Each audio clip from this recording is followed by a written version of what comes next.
हर किसी को लड़ने पड़ते हैं अपने हिस्से के युद्ध, वो चाहे भगवान राम हो या फिर महात्मा बुद्ध। नमस्कार, मेरा नाम आदर्श सिंह, चैनल का नाम फिजियोलॉजी मास्टर ऑफ साइंस। आपका स्वागत करता हूँ। आशा करता हूँ कि आप स्वस्थ और मस्त होंगे। आज का जो टॉपिक है वो टॉपिक भारत है। भारत देश किस प्रकार से आगे जाएगा, किस प्रकार से अपना वर्चस्व विश्व के ऊपर बनाएगा, ये सब तय करेंगे भारत के बैकबोन, जिसे हम सब यंगस्टर माइंड या यंग यूथ जनरेशन या हिंदी में युवा कहते हैं।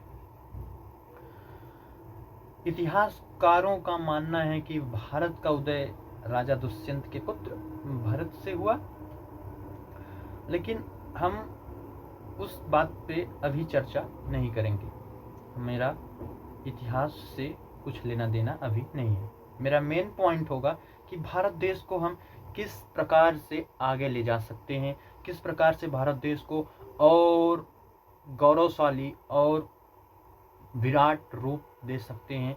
कुछ युवा मिलकर एक भारत देश को एक गतिशील भारत देश बना सकते हैं, एक आत्मनिर्भर भारत बना सकते हैं। अगर भारत देश को आगे लेकर जाना है और पूरी पृथ्वी पर भारत देश का वर्चस्व लहराना है, तो वो सिर्फ भारत के युवा ही कर सकते हैं। और मानी बात है कि बहुत ही जाहिर सी बात है कि भारत में युवाओं की परसेंटेज मात्रा बहुत ज़्यादा है। और ये जो युवा हैं, ये भारत के लिए योगदान अगर देंगे तो भारत अपनी पटरी पर आ जाएगा, अपने ट्रैक पर आ जाएगा। भारतीय युवाओं का बहुत ज़्यादा योगदान देना पड़ेगा और देश के खातिर तो उन्हें अपना बलिदान भी देना पड़ेगा समय आने पर। लेकिन जो आज का माहौल है वो बहुत डिफरेंट होता जा रहा है। आज के इस AI के टूल्स के कारण सारे युवा, सारे यूथ जनरेशन बहुत ही ज़्यादा व्यस्त नज़र आ रहे हैं। भारत को अगर आत्मनिर्भर बनाना है, भारत को अगर विश्व गुरु बनाना है, तो कहीं ना कहीं युवाओं का बहुत बड़ा योगदान होना चाहिए। और उसी पे मैं कुछ ऐसी बातें बताने आया हूँ जिससे युवा अपने भारत देश को बदलने की संभावना रख सकता है। जी हाँ, आपने सही सुना। मैं एक प्लेटफॉर्म से जुड़ा हूँ जिसका नाम ओजस्वी तेजस्वी तपस्वी भारत है, जो मेरे गुरु, जो IIT नीट JEE की तैयारी करवाने वाले डॉक्टर अभिमन्यु कुमार सर ने स्टार्ट कर दिया है। उनके इस चैनल पर कोई मोनेटाइजेशन नहीं है। उनका एकमात्र लक्ष्य है कि वो अपने चैनल से कई सारे भारतीयों को, कई सारे भारतीय युवाओं को, उनकी ज़िंदगी को बदल कर रख दें। उनके मात्र एक लक्ष्य है कि वो उनके चैनल से लगभग करोड़ों भारतीय जुड़ें। मेरा आपसे निवेदन है कि आप YouTube पे जाइए, OTT नाम का चैनल सर्च करिए, ओजस्वी तेजस्वी तपस्वी भारत। आप उनसे जुड़ना स्टार्ट करिए। बहुत ही अच्छी अच्छी चीज़ें और बहुत ही बेहतरीन चीज़ें आपके लाइफ के बारे में वो बताएंगे। आगे चलता हूँ। मैं आपको बताना चाहता हूँ कि अगर हम पूरी दुनिया या पूरी पृथ्वी पर किसी का ऋणी हैं तो वो भारत देश के ऋणी हैं। हम ही नहीं, पूरा जगत, पूरा संसार अगर कोई किसी चीज़ का ऋणी है तो वो विनम्र और सहनशील भारतीयों का ऋणी है। जी हाँ, कुछ समय पहले हमारे परमात्मा, हमारे ऋषि, हमारे महात्मा पुरुष ने पूरी दुनिया को शिक्षा दिया, पूरी दुनिया को बताया कि भारत देश एक अलग देश, भारत एक अलग ही पहचान था। आप सब वाकिफ होंगे नालंदा यूनिवर्सिटी, जो कि अपने ज्ञान के भंडार से पूरी दुनिया को उजागर किया, लेकिन कुछ डाकुओं या कुछ अंग्रेजों या कुछ आतंकवादियों के चलते उसे तबाह कर दिया गया। शिक्षा एकमात्र ऐसी कड़ी है जिसके दम पर हम पूरी भारत देश को ही नहीं, पूरे समाज को नहीं, पूरी दुनिया को बदल सकते हैं। और आज भी ऐसी बहुत सारी शिक्षाएं भारत में हैं जो हम पूरी दुनिया को सिखा सकते हैं, जो हम पूरी दुनिया को बता सकते हैं।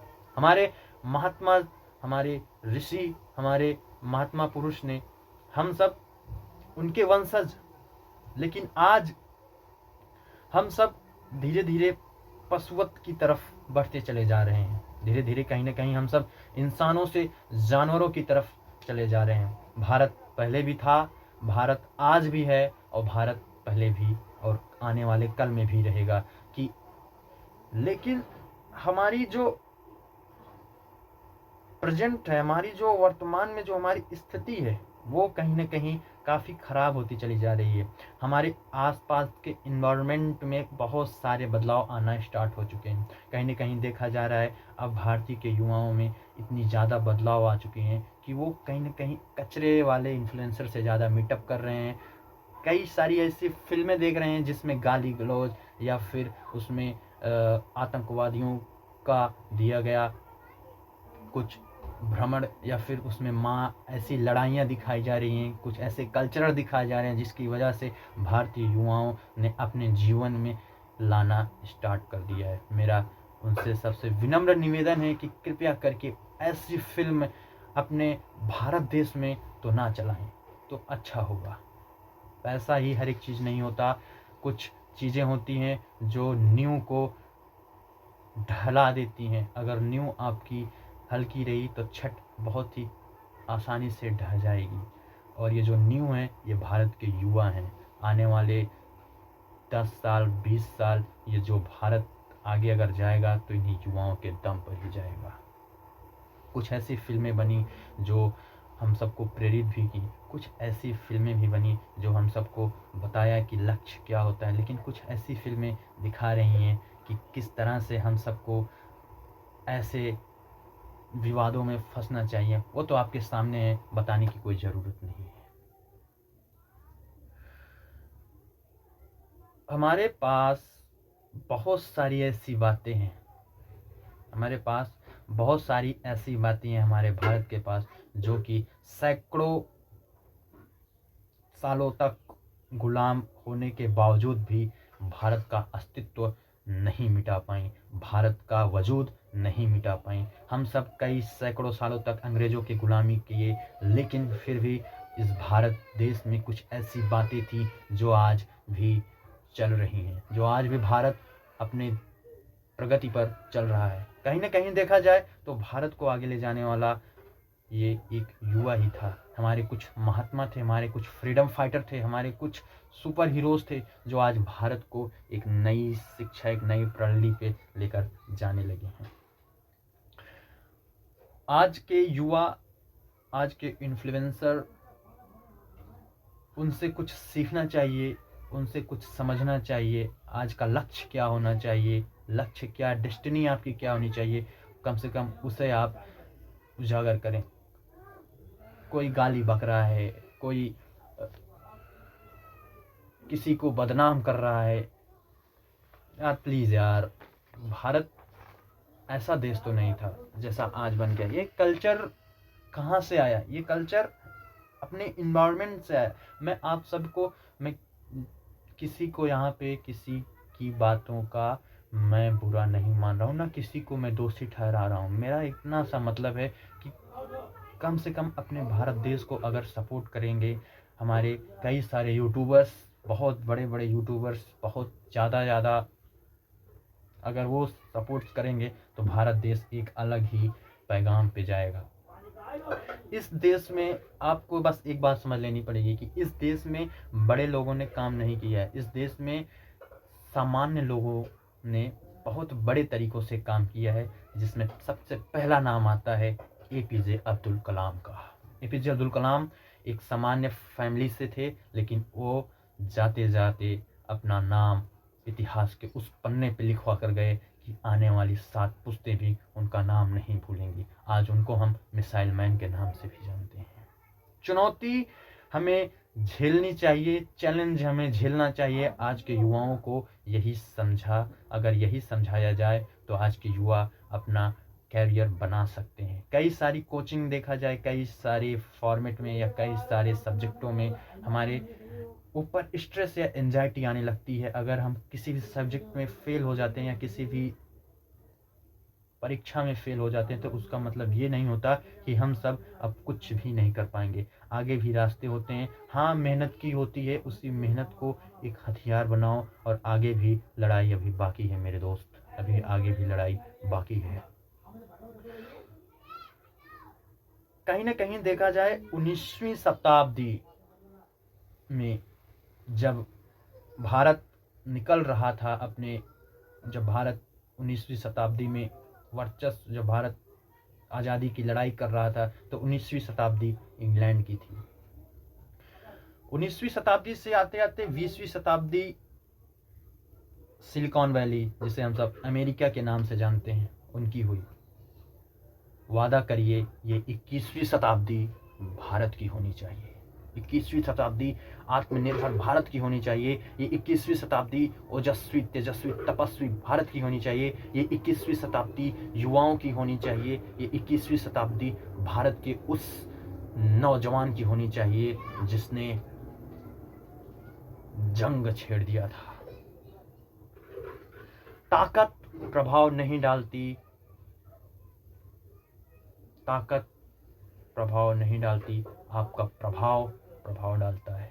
बेशक आज नोट पे भगत सिंह का फोटो नहीं है, मगर हिंदुस्तान का कोई ऐसा ही कलेजा होगा जिसमें भगत सिंह ना धड़कते हों। कोई ऐसा ही कलेजा होगा जिसमें भगत सिंह की वो बातें ना धड़कती हों जो उस महात्मा ने बोल के गए थे, जो उनका नारा था इंकलाब जिंदाबाद। मैं उन जैसे युवाओं की बात कर रहा हूँ। उनकी उम्र ही क्या थी यार, 21 से 22 साल की उम्र में वो फांसी पर चढ़ गए, लेकिन आज भी पूरा भारत उनको याद करता है। ताकत नहीं, सिर्फ इफेक्ट प्रभाव डालती है, उनकी मौजूदगी प्रभाव डालती है। 21 साल की उम्र में, 39 साल की उम्र में स्वामी विवेकानंद जी ने इतना वर्चस्व कायम किया कि आज भी पूरी इतिहास उनको युवा दिवस से मनाया जाता है। मैं आशा करता हूँ कि आप सब भी कुछ समझेंगे, उनके कुछ बातों को अपने जीवन में उतारेंगे। मेरा जो कंटेंट है कुछ उनकी बातों से है, कुछ अपने गुरुजनों डॉक्टर ABK सर से मैंने सीखा है, वही आप सबसे बताने आया हूँ। ओजस्वी तेजस्वी तपस्वी भारत, अगर पूरा युवा मिलेगा तभी भारत एक ओजस्वी तेजस्वी तपस्वी बनेगा। भारत को अब OTT नहीं, भारत को अब ओजस्वी तेजस्वी तपस्वी बनाने का समय आ चुका है मेरे दोस्त। अगर आपको मेरी कुछ बातें अच्छी लगी हों तो प्लीज़ इस वीडियो को ऐसे युवा तक पहुंचाना जो खुद को कुछ नहीं समझता। प्लीज़ उनको बताना कि ऐसी बातें हैं उनमें कि वो भी अभी लड़ सकता है। हार हम सब बहुत जल्दी मान जाते हैं, हम सब अपने आप से हार मान जाते हैं।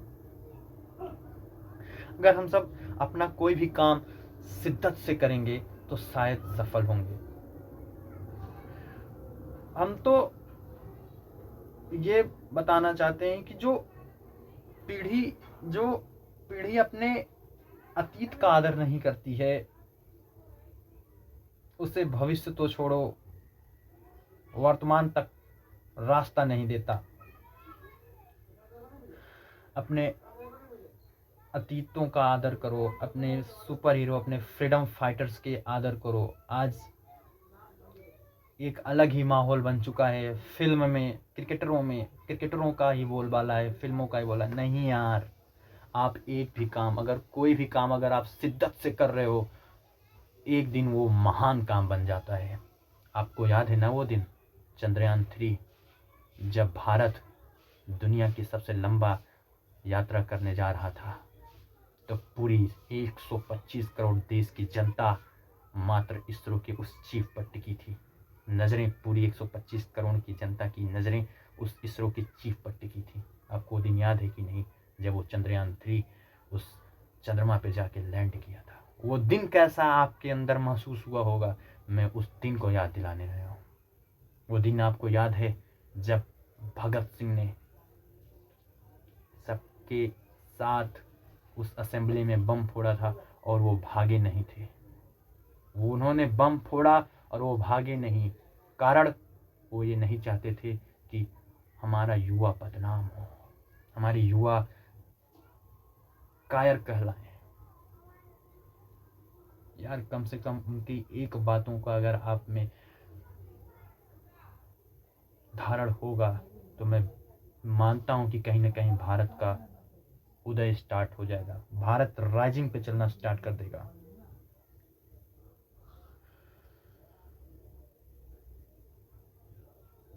अपने पैर का जो कांटा है ना वो खुद से ही निकलता है। वतन की जो आत्मा है ना वो युवाओं से है। भारत देश की जो आत्मा है ना वो भारत की युवा है, ये याद रखिएगा। कि एक शायरी है जिसे अभी मैंने कुछ समय पहले मॉडिफाई करके लिखा, आपको सुनाना चाहता हूँ कि वतन की आत्मा मुझे युवाओं को समझाने का मौका तो दे, कि ए वतन की आत्मा मुझे युवाओं को समझाने का मौका तो दे। मुझे विश्वास है कि बदलाव यहीं से निकलेगा, बदलाव यहीं से निकलेगा। युवा ही बदलाव लाएंगे, ये तो मुझे पता ही है। पहले हम बदलेंगे फिर युग बदलेगा, हम सुधरेंगे फिर युग सुधरेगा। युग का मतलब भारत को सुधारना है, भारत को बदलना है। आज शपथ लीजिए कि आज से हम सब एक्सरसाइज, डाइट मेंटेन फॉलो करेंगे और हम सब पॉर्न या टॉक्सिसिटी, किसी एडिक्शंस पे नहीं लगेंगे, किसी गांजा या चरस को हाथ भी नहीं लगाएंगे और अपने सुपर हीरोज को याद करके एक नई मुकाम पर जाएंगे। आपको पढ़ाई करनी पड़ेगी, आपको लड़ाई भी करनी पड़ेगी।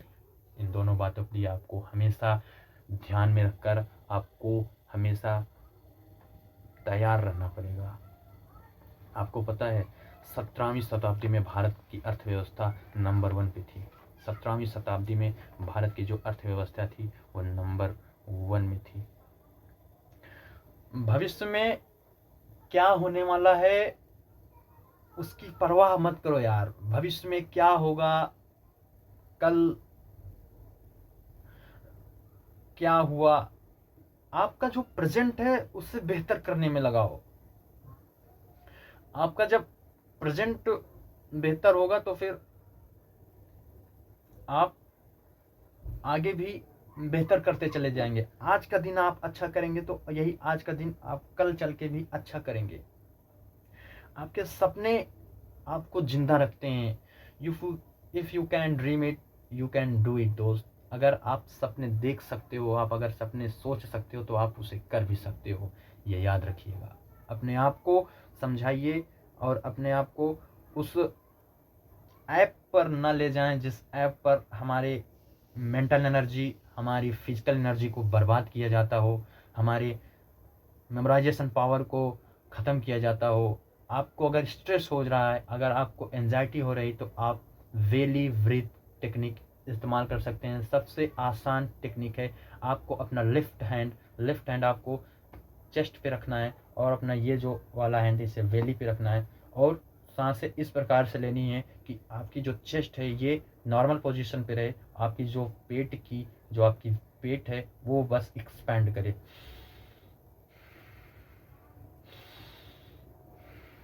इसे अगर आप 10 से 15 बार रोज करते हैं तो आपकी स्ट्रेस, एंजाइटी, डिप्रेशन सब कुछ खत्म हो जाएगी। इसमें पावर लगता है, इसमें पावर जनरेशन लगती है, इसमें आपको ये एहसास होगा, इसमें आपकी पूरी सांस, पूरी आपकी एल्वेओलाई तक ऑक्सीजन जाएगा। हमारे लंग्स के कुछ ऐसे भाग हैं जिनका हम अभी तक यूज ही नहीं करते हैं। 50% तो लंग्स हमारे वैसे के वैसे रखे रहते हैं, सब 50% लंग्स का यूज करते हैं। बहुत ही थोड़ी सांस से हम पूरे लंग्स को यूज करते हैं। मेरा सिर्फ इस सेशन या इस वीडियो का एकमात्र ही लक्ष्य है कि मेरे जैसे कई सारे युवाओं अगर ये आंदोलन स्टार्ट करते हैं, अगर ओटीटी भारत का सपोर्ट करते हैं, अगर डॉक्टर एवीके सर का सपोर्ट करते हैं, या उनके जैसे और हज़ारों चैनलों का सपोर्ट करिए जो आपको अच्छी बातें बताए जा रहे हैं। हमारे यूट्यूब पे कई सारे ऐसे चैनल्स हैं जो हमें बहुत कुछ सिखलाते हैं, सदगुरु संदीप महसूरी सर, यहाँ तक कि आने वाले जो ऐसे कई तमाम चैनल हैं जो हमें बताते हैं कि किस राह पर चलना चाहिए और कैसे हमें अपने आप को समझना चाहिए। आशा करता हूँ आपको ये वीडियो अच्छी लगी होगी। अगर अच्छी लगी होगी तो ज़रूर इसे शेयर करिएगा। आपका छोटा भाई आदर्श सलाम करता है आपको। जय हिंद, जय भारत।